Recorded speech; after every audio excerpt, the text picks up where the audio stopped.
In this step-by-step tutorial, I will teach you how to animate elements along complex paths in Framer. Let's jump right in and start creating our own unique, intriguing animation that will bring your project to life.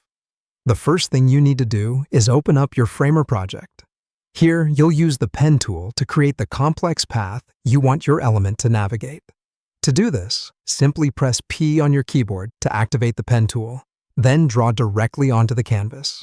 Remember, this path will guide your element, so make sure it's designed in the shape or pattern you're looking to imitate in your final animation. Let your imagination run wild, creating a unique, complex path that best suits your project. Moving on to the second step, once you're satisfied with your path, you need to copy this as an SVG. To do this, right-click on the path you've just enthusiastically drawn. A menu will appear, and from there, you're going to select Copy, then Copy as SVG. Selecting this option will allow you to copy the code for your beautifully crafted path directly to your clipboard. Now, we shift our focus towards adding the Animate Along Path component. This requires a little trip to the Framer University Resources page, where you will find and copy this component.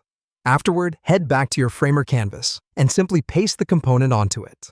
The next step is connecting your element and your path. You can choose any element you like: an image, frame, or icon. The choice is yours. To do this, you need to drag your chosen element into the Animate Along Path component layer, which is located in the Layers panel. Once you've done this, with the component still selected, navigate to the right-hand Properties panel.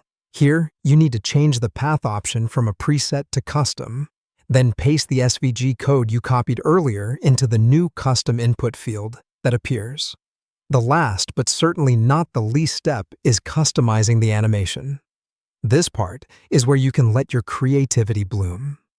Using the Properties panel, you can adjust various settings such as direction, loop, duration, and easing. You can set the direction to either normal or reverse, and the loop to either loop or mirror. These customizations will allow you to fine-tune how your element navigates along your path. You also have the choice to either display or hide the path itself using the Path Visibility toggle. And there you have it, a comprehensive guide on how to animate elements along complex paths in Framer. With these steps, you can add dimension and a level of sophistication to your designs, making your project